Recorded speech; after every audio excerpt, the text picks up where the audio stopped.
Hey everybody, this is Jim at SP500chart.com doing this video at almost 5 o'clock Eastern Daylight Time here on the East Coast. And before we get into it, I just need to remind you that the website, that's SP500chart.com, and this video are offered for educational purposes only. Nothing stated at the site or in this video is intended to be used as investment advice.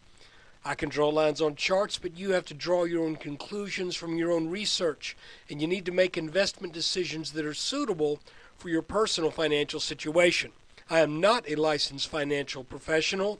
I'm just a guy who draws lines on charts. So let's take a look.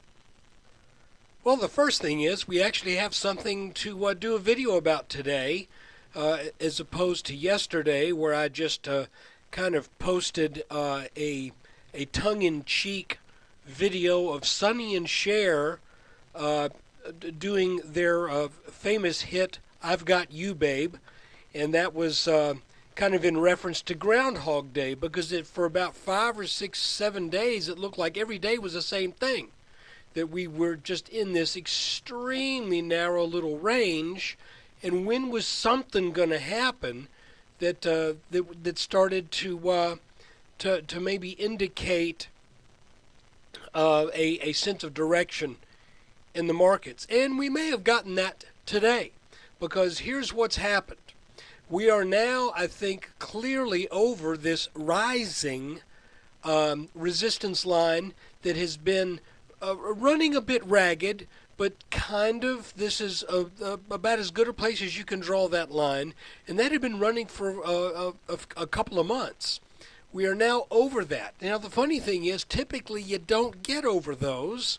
When they're rising, it has a tendency, the tendency is that each move that tags that gets turned back down.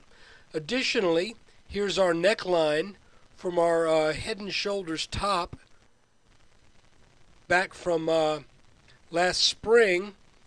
And I know this line moves around just a little bit, and again, there's a slight open to interpretation exactly where that line is, but at least, and the reason is because you have to ask yourself, do we start on this point and go with this one here or this one here? So I've kind of been splitting the difference, and with that being the case, we are slightly over that line. And today's move looked pretty strong. What's kind of funny about this is, as we were moving up today, the good news is the advice that I think, even though I quote don't offer investment advice, this line has always been the trigger line, if you know what I mean, to where if this breaks, then the markets will likely come back down to the 1370s or 1360s. But this line hadn't broken yet. So if you're long, I hope you've either stayed long or maybe now selling into some of this strength. But where's the market going to go? Well, I was going to mention one other thing. You'll remember a few weeks back, we were looking at what looked to be a bull flag right here. And I kept saying, these tend to produce moves that move on up and test some highs potentially. And then we had that 1.1 days or so where the bottom just fell out of the S&P and the markets in general. And I was like going, how strange is that? Because this pattern is usually a pretty reliable indicator that there's just going to be some strength coming up. Well, what happened? We bottomed, and then within 1 day, it was as if this dip right here never happened, and the markets just got back to what it looked like they were going to be up to right here. So, in other words, this was a 20-something point head fake. And for what it's worth, hopefully you didn't get head faked into that. As a matter of fact, this in hindsight, and because we were down at this orange line, was a good buying opportunity. So right now I'm thinking that there may be some more strength left in this market. We're not extremely above this line, this old neckline, but let's just keep using this line as our trigger. Now that we're over this line and barely over that neckline and over this resistance line, I think you have to say the market looks like it for sure wants to just keep on going up.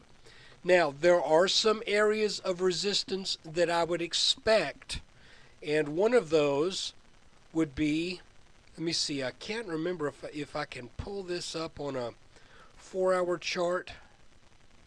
Well, I can do better than that. I can do it on a 2-hour chart, but the lines are going to get weird. Okay, let's snap a horizontal line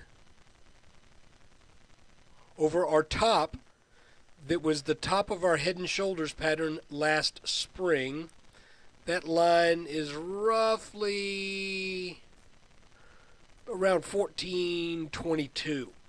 Okay, because we are very near that level, that's a good reason to look for potential resistance. Additionally, we have a rising trend line right here that has its genesis in being drawn over the head and shoulder top, the head part, the tallest part of 2011, drawn over the head and shoulder tallest part of 2012, and extend that on up. I think a reasonable person could look at that and say that may be a spot where we get some resistance. Now I'm going to show you another chart right here. We're going to leave the S&P for right now, and the reason I want to leave the S&P is because sometimes it helps to look at some other things that are going on, and we're going to do that right now. Okay, we're looking at the Russell 2000, and this is a really interesting chart. There are a couple things I want to show you. The first is, here was our head and shoulders top of 2011. It broke down and more than met its minimum target, made a really kind of something of an inverted head and shoulders pattern a couple times, finally really kind of completed the pattern that paralleled what was going on in the S&P in the fall and very early winter of 2011. Then made a head and shoulders top, did not quite make the minimum target on the top, but real close. Now, if you look at this, you can see that it appears as if the Russell may be trying to establish a parallel channel to the upside. We have 1, 2, 3 touches on the top, and we have 1, 2, 3 touches on the bottom. Additionally, we have what, if you will, look at, my chart just moved, hold on. If you'll look at the dip before the right shoulder of this top, you could possibly interpret that as a dip, a larger dip, and a smaller dip, making what occurred to the right of the head of this head and shoulders top a slightly larger continuation head and shoulders pattern. Okay, so let's just kind of draw an oval around that. Okay, there's our oval. This may be acting now as a head and shoulders continuation pattern. If it indeed does that and it breaks out over that neckline, then let's say it happens in the next week or two, then we have a target of about 920. Well, what makes that even more interesting is that if we make that target, we could potentially be looking at an even larger inverted head and shoulders pattern that could really really hurt the shorts, if you know what I mean. Now, we are not at that point yet. We have not made this move yet. It is possible that we're very near a stopping point of major resistance as we get to this point, which we are about at right now. Or it could be we got a little bit more move up and we come up here and then we meet major resistance again. So all I'm doing is saying keep your eyes on this, because if you wake up one day and you see that the Russell, oh, and by the way, this line right here, if we back way out, like right here, you can see that this black line right here is the all-time high in the Russell 2000 index. So if we were to wake up one day and find out that the Russell was over that area, which is about 868, I believe, something like that. Yeah, right about 867 and change. Then you would have to say, we've gotten over this level right here. We've now broken out over this potential neckline right here. And all of this, to be honest with you, in the Russell, look kind of looking pretty bullish. So whereas I have gone back and forth a little bit in analyzing the S&P between bull and bear, and I think that's reasonable, because you have to be on your toes. You have to be willing to look afresh at the chart and not be a perma bull or a perma bear. Right now, there's a potential setup in the Russell that could be quite bullish. So I think this might be a chart you'd want to keep your eyes on. So guys, that is the update for today. Thankfully, we had something to do a video on, and I want to treat you to any more Sonny and Cher songs. By the way, that song was featured in the movie Groundhog Day. For those of you who've seen it, if you hadn't seen Groundhog Day, you've got to see the movie. Bill Murray, Andy McDowell, it's a classic.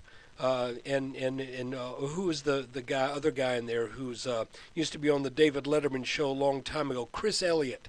So anyway, free plug for that movie. Stay tuned. Watch the video. We'll have a weekend update over this weekend. Depending on what happens tomorrow, it could be a very interesting look at the week and look at what's been going on in the markets lately. So for right now, just want to remind you, I would use that blue line as a trigger line, and I don't know that I would be going long right here, but if that Russell moves on up and starts to look really bullish, I think that would be the way to go. But thanks for watching, and take care.